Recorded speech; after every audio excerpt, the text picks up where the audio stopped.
नमस्कार. देशोन्नतीमध्ये मी स्वप्नील दुधारे आपलं स्वागत करतो.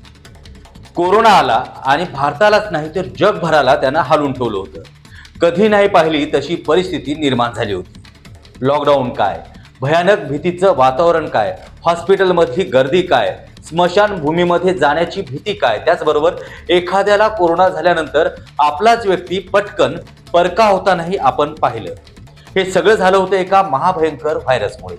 हा व्हायरस चीनमधून उद्भवला होता आणि काही काळातच सगळीकडे तो विखरला होता.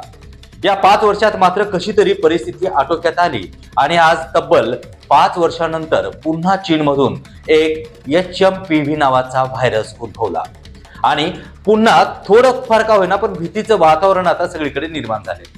भारतातही काही रुग्ण सापडायला लागले आणि नागपूरमध्ये तर 2 रुग्ण घरीच उपचार घेऊन ते बरे झाल्याची बातमी देखील आली.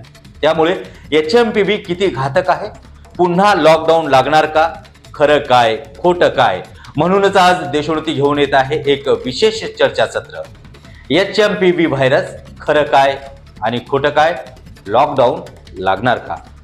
या चर्चासत्रात आज सहभागी झाले आहेत महाराष्ट्राचे वैद्यकीय शिक्षण आणि संशोधन संचालनालयाचे संचालक डॉक्टर दिलीप म्हैसेकर सर आणि त्याचबरोबर धडाडीचे वरिष्ठ पत्रकार, लोकनेते, शेतकरी नेते तथा देशोन्नतीचे मुख्य संपादक प्रकाश पोहरे सर.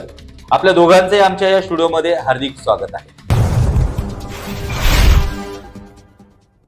सर नमस्कार. तुमच्या दोघांचेही देशोन्नतीच्या ह्या स्टुडिओमध्ये हार्दिक स्वागत आहे. विशेष म्हणजे आपण पाहतोय की सध्या HMPV ही हा व्हायरस जसा भारतामध्ये शिरकाव करताना पाहतात, परत एकदा थोडीशी भीती या ठिकाणी वाटते सगळ्यांना. म्हैसेकर सर, काय वाटतं ही सध्याची जी परिस्थिती आहे कितपत सत्य आहे यामध्ये आणि याच्यावरती काय परिस्थिती उद्भवू शकते पुन्हा एकदा? मी आपल्याशी शेअर करू इच्छितो की ह्युमन मेटान्यूमो व्हायरस म्हणून हा लेबल झालेला आहे. त्याच्यानंतर याच्यामध्ये सध्या जी लक्षणं दिसून आली की मी जो सध्या रिसर्च जो पेपर पाहिलेला आहे रिसेंट 2007चा, त्याच्यामध्ये मेन्शन केलेलं आहे की 2007 पासून सुद्धा आपल्या भारतामध्ये हा ह्युमन मेटान्यूरो व्हायरस आहे, मेटान्युमोनिया व्हायरस. आणि त्याच्यामुळे याच्याने काळजी करण्यासारखी बिलकुल हे नाही. फक्त एवढंच आहे की त्याचे वेळीच लक्षणं दिसल्यानंतर त्यांनी ताबडतोब रुग्णालयात दाखवावं आणि औषधोपचार घ्यावा, अशी परिस्थिती आहे. निश्चित लोकांना, कारण कोविडमुळे अशी भीती झालेली की हा पसरतो का, कोविड सारखं परत पिक्चर होईल का, तर तसं नाही. एक तर राज्य शासनाने परिपूर्ण दखल घेतलेली आहे आणि विशेष करून हा लहान बालकांमध्ये सापडतो सध्या तरी.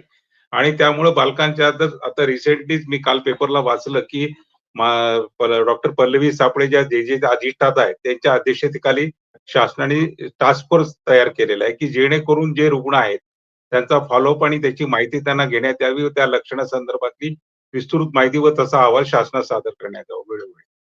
ओके. सगळ्यात महत्त्वाचा मुद्दा आहे. आपल्यासोबत आहेत देशोन्नतीचे मुख्य संपादक प्रकाश पोहरे सर.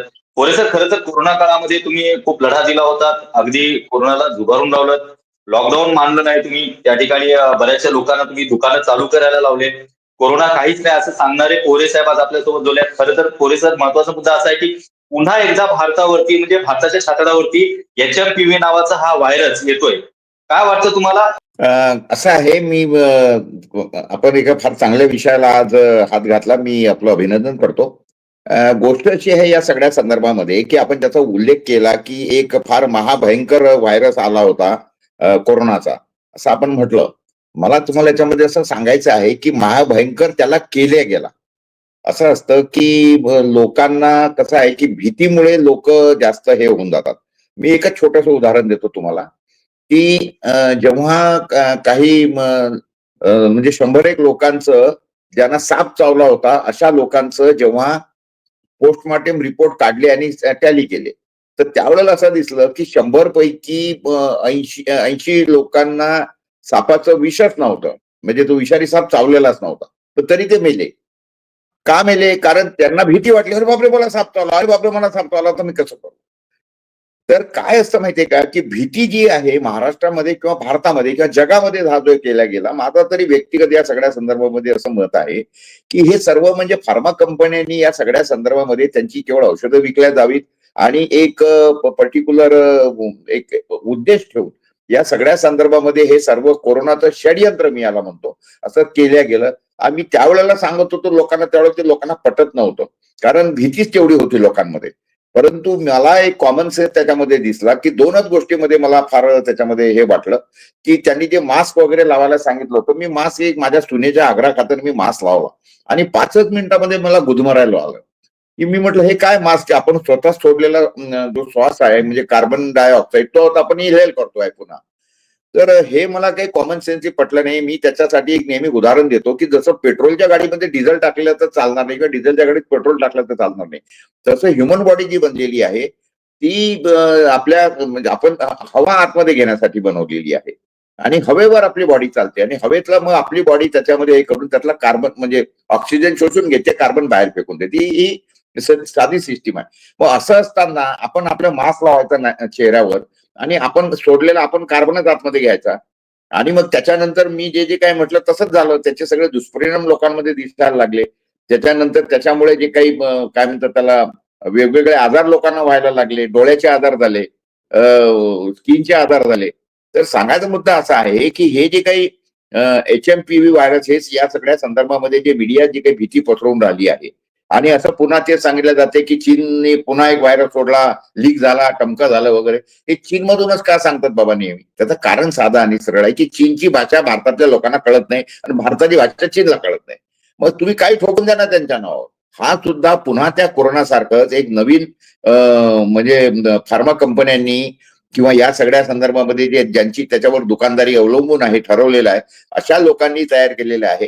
मला फार आनंद वाटला की दिलीप म्हैसेकर साहेबांनी या सगळ्या संदर्भामध्ये सुरुवातीला जे सांगितलं. नाहीतर काय होऊन जातं माहितीये का, की ज्यांना ह्यातलं काही कळत नाही. आता म्हैसेकर साहेब हे तज्ञ डॉक्टर आहेत, त्याच फॅकल्टी मधले आहेत. त्याच्यामुळे अशा माणसाने जे सांगितलं ते सरकारने ऐकायला पाहिजे.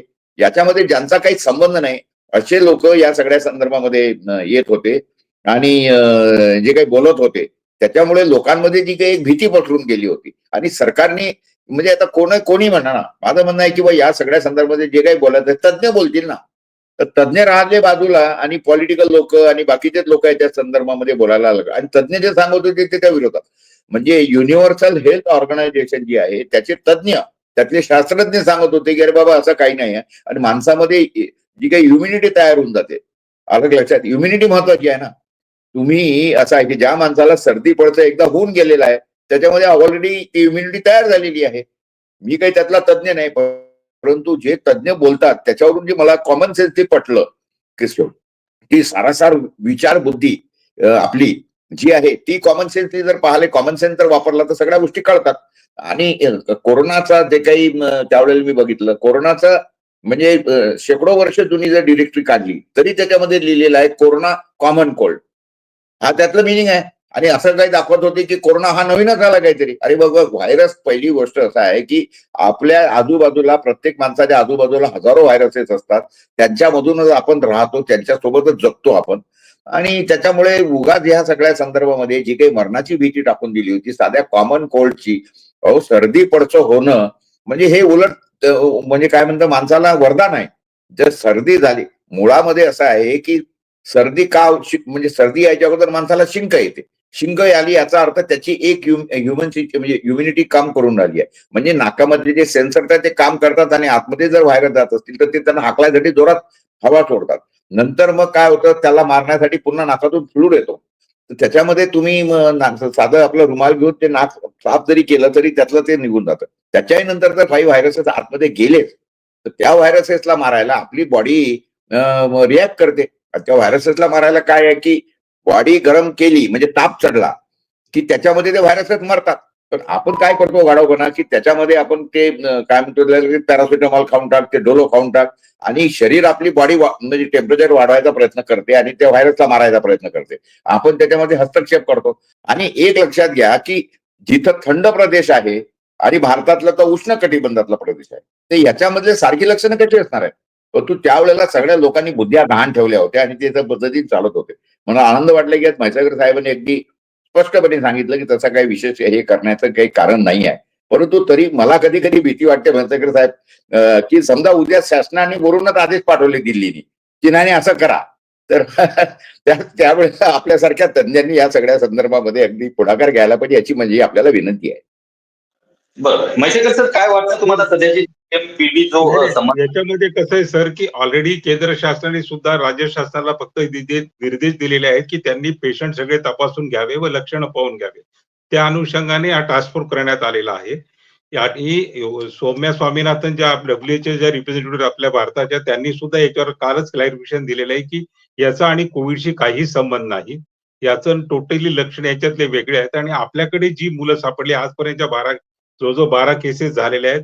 आणि उलट याच्यात मी तुम्हाला सांगू इच्छितो, की शासनाच्या तत्पर सेवेमुळे 4 बच्चू चांगले हुद्दाहून डिस्चार्ज सुद्धा झालेले आहेत. त्यामुळे या जे काही मुलांना जे काही ज्यांना कोणाला झाला त्याचं ताबडतोब रिकव्हरी आहे. घाबरून जाण्याचं बिलकुल कारण नाही. आणि त्याच्या अनुषंगाने शासनाने गाईडलाईन सुद्धा दिलेल्या आहेत, की रुग्णाचा कसा राहावा व्यवहार वगैरे म्हणून. ही फक्त प्रिकॉशन आहे. आजकाल कसं झालंय, की सगळ्यांना कोविड झाल्यापासून प्रत्येकाची भीती वाटते, की त्याच्या लक्षणांनी काय होईल? पण बिलकुल घाबरून जाण्याचं कारण नाही. राज्य शासनाने 4च राज्यात सध्या याचा हा व्हायरस दिसून आला आणि त्याच्यामध्ये पूर्ण ट्रीटमेंट होऊन बच्चू सुद्धा घरी गेलेले आहेत. कुठलाही अजून त्याच्यामध्ये सीरियस केस झालेली वगैरे काहीही अजून रिपोर्ट झालेले नाही. त्याच्यामध्ये की जसं HMPV हे मुलांमध्येच होणारा आजार आहे का प्रौढांमध्ये पण होऊ शकतो? कोणामध्ये सुद्धा होऊ शकतो कारण 2007च्या रिपोर्टमध्ये असं म्हटलेलं आहे.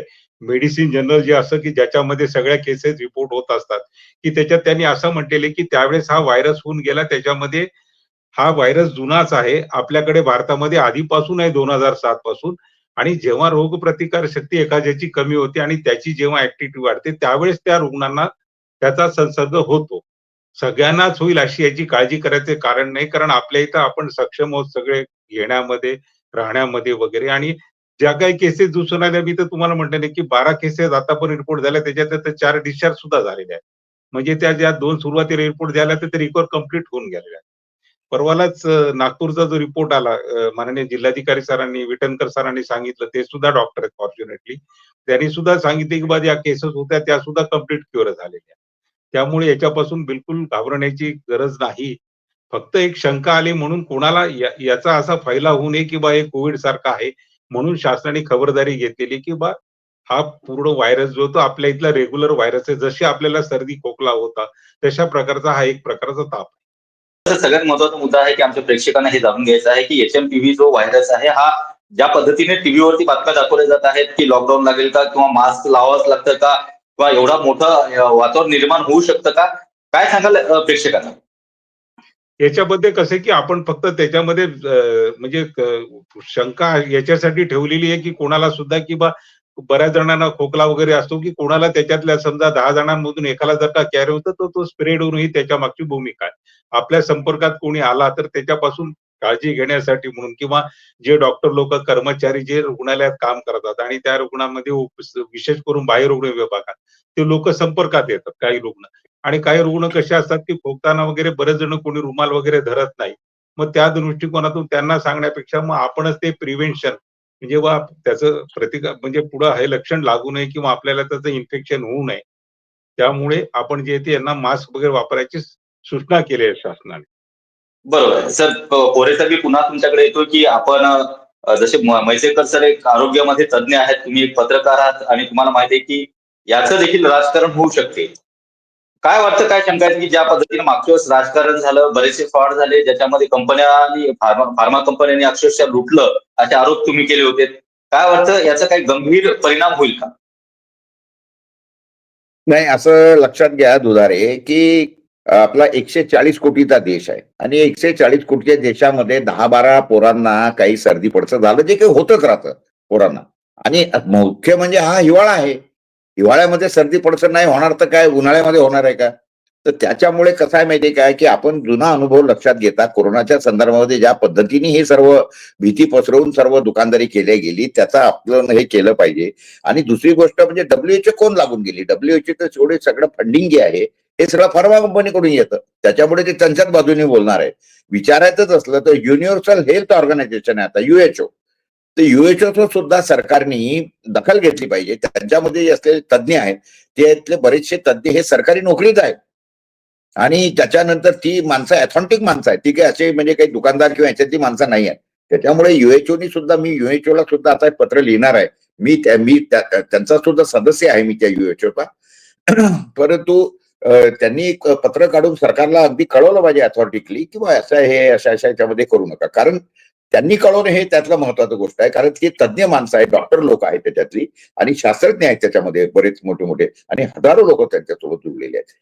WHO तर शेवटी काय आहे ती काय म्हणतो त्याला येऊन जाऊन शेवटी ती एक कमर्शियल ऑर्गनायझेशन किंवा कमर्शियल लोकांच्या पैशांनी चालणारी ऑर्गनायझेशन आहे. आणि WHO जे मागच्या वेळेला कोरोनाच्या संदर्भामध्ये चुकीचे जे काही हे दिले निर्देश दिले त्याच्यामुळे तर एवढा सगळा घोळ झाला ना सर्व. तर मी आता ते सर्व आता काही उगाळत बसायला आणि काढायचा ही काही वेळ नाही बाई. परंतु मागच्याच हे पुढचा शहाणा अशा पद्धतीने मागे जे झालं त्या पद्धतीने उगाच शासनाने सुद्धा पॅनिक लोकांना करू नये आणि लोकांनी सुद्धा होऊ नये. नाही सर, याच्यामध्ये कसं आहे काढायचं आहे की पहिल्यांदा कसं की कोरोनाच्या वेळेस असं झालं होतं की हा चायनामध्ये झाला, चायनामधून झाल्यानंतर सगळ्या देशांमध्ये पसरला. म्हणून आपण यावेळेस काळजी घेतली की कारण यावेळेस सुद्धा चायनामध्येच पहिले झालेला आहे. चायनामध्ये होऊ शकते की अजून दुसरा कोणता व्हायरस असेल याच्याबरोबर त्याच्यामुळे इन्फेक्शन होत आहे. पण आता सध्या त्यांना तो प्रिलिमिनरी रिपोर्टमध्ये सापडलेला तो हा व्हायरस आहे. त्यामुळे जगामध्ये हे प्रकरण वाढू नये किंवा कुठल्याही देशामध्ये याचं इन्फेक्शन वाढू नये याकरता शासनाने प्रायोगिक तत्वावर प्रिव्हेन्शन मेजर घेण्यासाठी केलेलं आहे. याच्यामध्ये फार्मसी कंपनीचा अजून कुठलाच रोल नाही, कारण याच्यामध्ये मेडिसिन अजून कोणाला असं वेगळं लागलेलं नाही. आपल्या इथे जे रुटीन मेडिसिन चालतं तेच सगळ्या रुग्णांना दिल्या गेले आणि आपल्याकडच्या ते केसेस 12 पैकी 4 ते डिस्चार्ज सुद्धा झालेले आहेत. फक्त केंद्र शासनाने दखल यासाठी घेतली की भविष्यात याच्या केसेस वाढू नये. असं नको व्हायला की उद्या की याच्यावर निग्लेक्ट झाला, लक्षच नाही दिलं. कारण कसं झालं की सर मागच्या वेळेस सुद्धा जेव्हा कोविड झाला तो पहिल्यांदा चायनामधून सुरुवात झाला आणि मग तो सगळीकडे पसरला आणि योगायोगाने असं झालं की सगळ्याच कंट्रीमध्ये झाला. आज कसं झालं की ह्या कंट्रीमध्ये होऊन आपल्याकडे 4-5 निघाले, आता दुसरीकडे सुद्धा निघतील. पण अजूनही कुठं असं घातक झालेलं नाही. त्या दृष्टिकोन प्रिव्हेन्शन मेजर म्हणून आपण घेतो की बा याच्यामध्ये पुढे घटना घडू नये, वाढू नयेत यासाठी या सगळ्या आपण ज्या त्या हे घेतोय, प्रिकॉशन्स घेतोय सगळे. त्या पद्धतीने हे जे चॅनलवाले मीडियावाले ज्या पद्धतीत त्याचा मी रोज रात्री पाहतो आणि इतकं काही सांगतात की हा ऐसा मिल गया, वो ऐसा हो गया, यहाँ एक बच्चा मिल गया, वो बच्चा. आता साहेब, एक बच्चा मिल गया, 2 बच्चे मिल गए 140 कोटीच्या देशामध्ये. म्हणजे हे मला तरी असं वाटतं की सर्व लोकांनी ठरवूनच टाकलेलं आहे या सगळ्या पर्टिक्युलर. आणि मागच्या वेळेला चॅनलवाल्यांनी सगळं पसरवलं. परंतु आता ते ज्या पद्धतीने त्यावेळेला केलं गेलं त्याच्यामुळे मग काय होऊन गेलं की लोकांमध्ये एक पॅनिक आलं. सगळे पेशंट जे त्या संदर्भातले होते ते ज्यांना टेस्टिंग झालं ते चांगले सगळे एकाच हॉस्पिटलमध्ये तिथं गर्दी दिसते आणि चॅनलला दाखवलं की बहुत गर्दी हो गई है, बेड नहीं मिल रहा है, यू नहीं हो रहा है. तर हे सर ठरवून उन्नून केल्या गेलं त्यावेळेला आणि या सगळ्या गोष्टी आता लोकांनी लक्षात आलेल्या आहेत लोकांच्या. आणि मीडियामध्ये मात्र या सगळ्या संदर्भामध्ये आता जे काही त्यांचे इंटरेस्ट असतील, तो पेड मीडिया असेल किंवा काय गोदी मीडिया असेल, आपण त्याला उगाच त्याच्यावर आपण जाऊ नये, टीका करू नये. परंतु हे झालं ना सर त्या सगळ्या संदर्भामध्ये. तर हे जे काही आहे, तर म्हणून माझं असं म्हणणं आहे की या सगळ्या संदर्भामध्ये सर आमची विनंती आहे शासनाला, आपल्याला सुद्धा, की लॉजिकल आणि जे तज्ज्ञ आहेत त्या तज्ज्ञांनी जे सांगितलं त्याच्यावर लॉजिकल आणि हे अशा पद्धतीचे विगाच म्हणजे तो नाही फॅमिली डॉक्टर बंद, हे बंद, ते बंद. आणि व्हाय ओनली ॲलोपॅथी. माझं म्हणणं आहे आयुष मंत्रालय आहे. मी सर ॲलोपॅथी आतापर्यंत आयुष्यात एकही गोळी खाल्लेली नाहीये. तर मी आयुषचा हे आहे. तर ते दवाखाने उघडे करून द्या, त्यात सुद्धा पॅचेस आहेत ना. तर ते कोरोना काळामध्ये केल्या गेलं की फक्त ॲलोपॅथीच. तर हे सगळं यावेळेला असं केलं जाऊ नये. केलं तर लोकांचा विरोध राहील असं मला आपल्याला सांगावंसं वाटतं. जी. मी म्हैसेकर सर तुमच्याकडे येतो पुन्हा एकदा की म्हैसेकर सर तुम्ही आता ज्या पद्धतीने सांगितलं की HMPV हा जो व्हायरस आहे हा शक्यतो मुलांमध्ये जास्त आढळतो. त्याच्या सतर्कता म्हणून शाळेमध्ये किंवा प्रशासनाने काय काळजी घेतली? नाही, कारण कसं आहे की हा इन्फेक्शन जे ते पेशंट टू पेशंट होतं. त्यामुळे काळजी म्हणून त्यासाठीच आता सगळ्यांना सांगितलं की बा त्यांनी शक्यतो मास्क वापरावे. कसं की जनरली लहान मुलांना इन्फेक्शन शेवटी मोठ्या मुलांपासून मांडापासून होतं, कारण कॅरियर तेच असतात. लहान टू लहान मुलं जे 2 वर्षाचे ते 3 वर्षाचे त्यांचा तो कुठं संपर्क येत नाही लहान मुलांशी. म्हणून अशा केसेसमध्ये जनरली हा व्हायरस जनरली कडनं कॅरी ऑन होतो.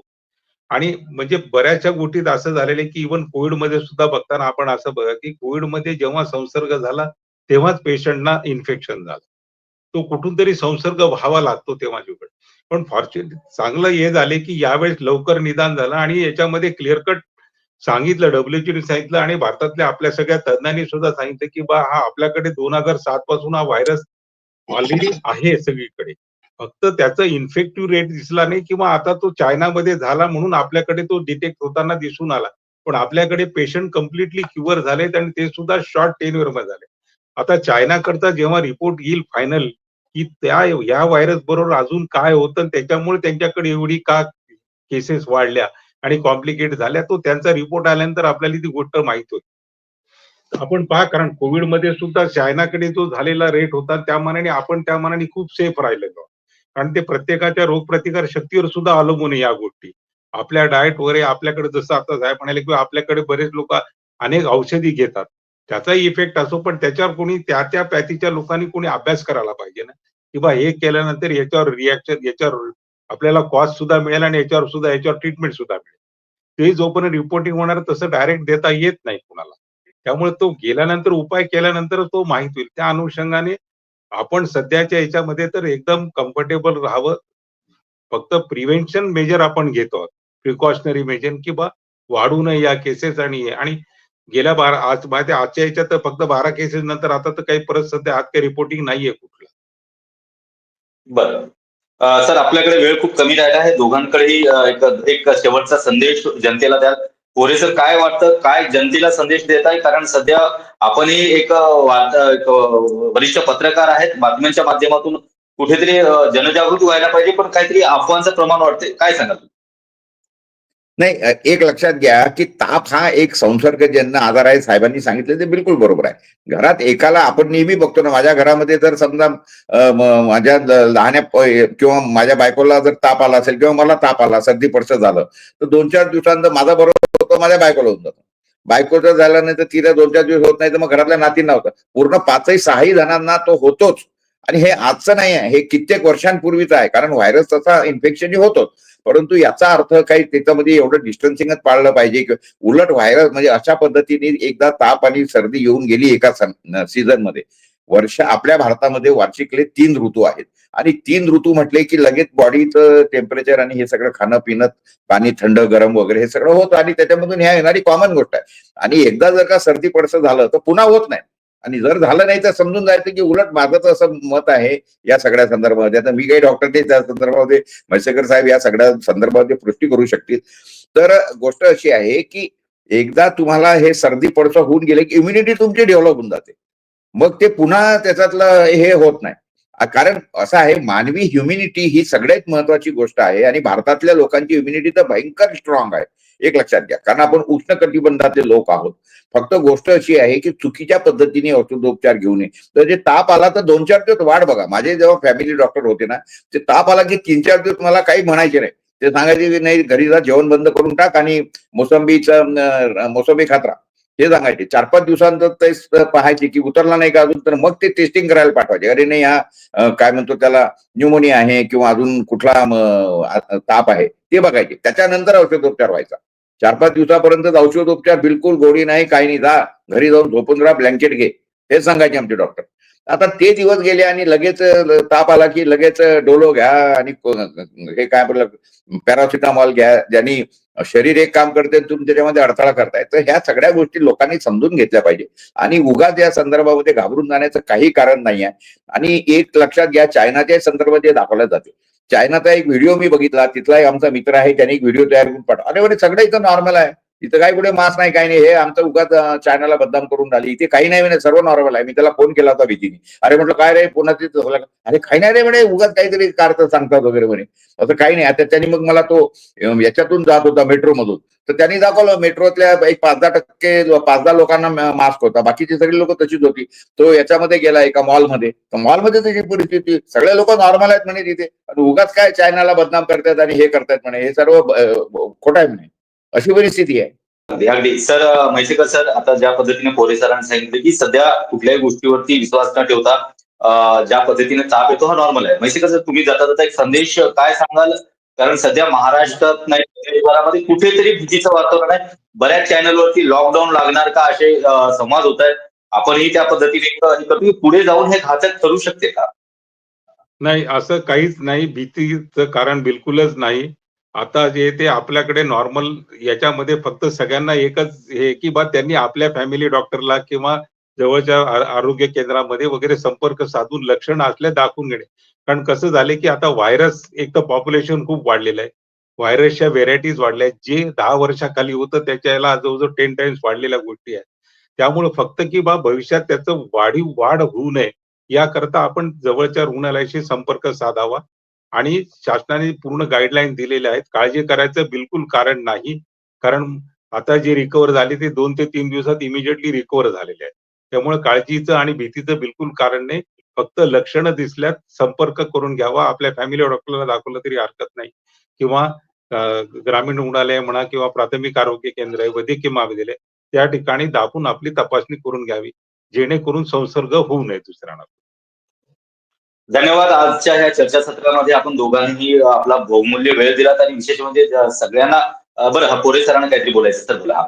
नाही, मला फक्त एवढंच म्हणायचं आहे, की सरकारने किंवा याच्यामध्ये अजून काही समजा उगाच लॉकडाऊन वगैरेचं केलं, असं आहे लोकांचा धंदा-बिंदा फार चौपट झालेला आहे. अशामध्ये उगाच लॉकडाऊन वगैरे लावायचा तर त्याला अवेकन इंडिया मुव्हमेंट वगैरे जी आहे, त्यांच्याशी माझी चर्चा झाली. त्यांनी सांगितलं, की नाही आम्ही याच्या संदर्भामध्ये भारतभर, महाराष्ट्रभर जनजागृती करू आणि लॉकडाऊन वगैरे अजिबात आम्ही कोणाला लावू देणार नाही. कारण लोकांचं ऑलरेडी धंद्याचं चौपट झालेलं आहे. असं मी एवढं सांगू इच्छितो आणि लोकांनी सुद्धा उगाच असे नको ते फालतू आदेश पाळू नयेत.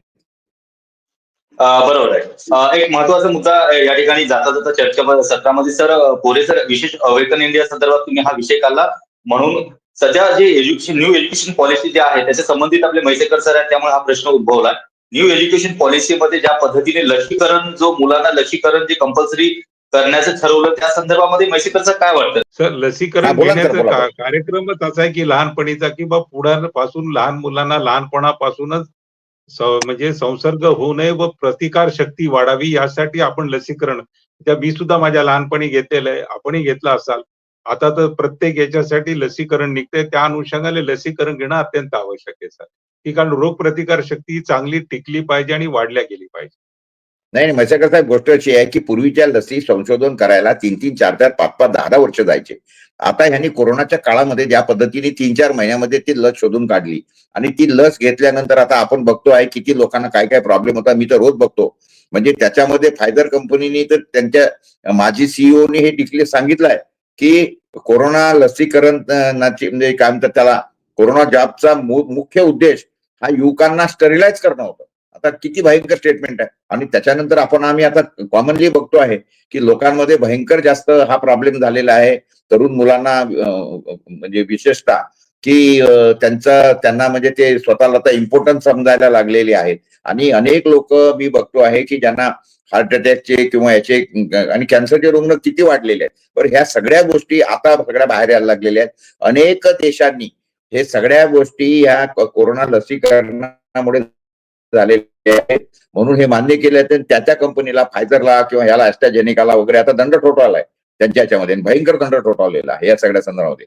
मी व्यक्तिगतरित्या या सगळ्या संदर्भामध्ये आपल्याला सांगू इच्छितो, की ही जी कंपनी आहे याची सिरम इन्स्टिट्यूट, त्या सिरम इन्स्टिट्यूटवर मी 10,000 कोटीचा दावा ठोकलाय के करावून आणि ते कोर्टाने ऍडमिट केलेलं आहे आणि त्याच्यामध्ये त्यांना शोकॉज वगैरे इश्यू केलेले आहे या सगळ्या संदर्भामध्ये.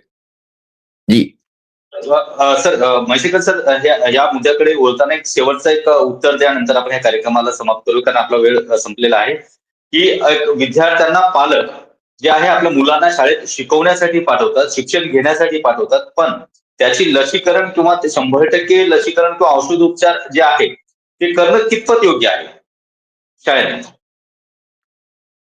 नाही, नाही. याच्यामध्ये कसं आहे, की आपल्याकडे लहानपणीपासून मुलांना लसीकरण केलं जातं, की त्यांची रोगप्रतिकार शक्ती हे आपले इयर्स टुगेदर चालू आहे. जसे टीबीसाठी आहे म्हणा, याच्यासाठी प्रत्येक याच्यासाठी आपण लसीकरण घेतो. वुपिंग कफ आहे, लहानपणी आपल्याला सगळे लसीकरण दिले जातात. आता ह्या ज्या नवीन ज्या लसी झालेल्या आहेत, ह्या घ्यायच्या का नाही, ह्या टोटली या सगळ्या रुग्णांवर सोडलेलं आहे आणि सगळ्यात महत्त्वाचं म्हणजे डॉक्टरांना आवश्यक असल्याशिवाय कोणी ही लस देत नाही. कोरोनामध्ये पहिला अनुभव होता कारण दर 100 वर्षांनी साधारण एक एपिडेमिक होऊन घेतो असं गेल्या 4 दशकातला अनुभव आहे. म्हणजे मागचाच रेकॉर्ड आहे. त्यामुळे जे त्यावेळेस तयार झालं, ज्या देशांनी केलं, जिथे रिझल्ट चांगला आला, त्या अनुषंगाने ते लसी तयार झाल्या. पण आताच्या आपल्या शेड्यूलमध्ये जे रेग्युलर लसीकरण होतं मुलांचं, BCG आहे, त्या सगळ्या गोष्टी लसीकरण घेणं अत्यंत आवश्यक आहे. त्या लसीकरणामध्ये या लसीकरणाचा कुठेही फरक पडत नाही आणि हे कुठं कोणी देत नाही जोपर्यंत याची गरज असत नाही. आपल्याकडे ठरलेला शेड्यूल प्रोग्राम आहे लहान मुलांसाठी लसीकरणाचा, जसं गोवरची लस आहे, यात आहे, तर तो नियमित फॉलो झाला पाहिजे, कारण त्याच्याने रोगप्रतिकार शक्ती पुढील आयुष्यामध्ये कम्प्लीटरित्या वाढते. अगदी अगदी धन्यवाद. आपण दोघेही आमच्या ह्या कार्यक्रमात सहभागी झालात. विशेष म्हणजे प्रेक्षकांना महत्वाची माहिती मिळाली की HMPV हा कुठला जास्त घातक नाही आहे, पण त्यासाठी सुरक्षा बाळगणं खूप महत्वाचं आहे. विद्यार्थ्यांना म्हणजे कमी सध्या आपण भारतामध्ये ज्या पद्धतीने रुग्ण सापडलेले आहेत त्याच्यामध्ये मुलांचा समावेश आहे आणि मुलांना याच्यामध्ये सतर्क राहणं हे गरजेचं आहे असं म्हैसेकर सरांनी सांगितलं. त्याचबरोबर या ठिकाणी प्रकाश पोरे सर जे आहेत त्यांनी सांगितलं की मीडिया असो अथवा ज्या पद्धतीने अफवा पसरल्या जातात त्या अफवा न पसरता याला अगदी सहजपणे तोंड देता येतं. त्यामुळे HMPV हा घातक रोग नाही हे स्पष्ट झालं आहे. धन्यवाद. आपण दोघेही आमच्या या कार्यक्रमात सहभागी झाल्याबद्दल. थँक्यू. धन्यवाद. मुंबई, पुणे, नागपूर, मराठवाडा असो का विदर्भ, राजकीय, सामाजिक, शैक्षणिक क्षेत्र असो का क्रीडा, सर्वच घडामोडीचे विश्लेषण पाहायला विसरू नका. फक्त देशोन्नती न्यूजवर.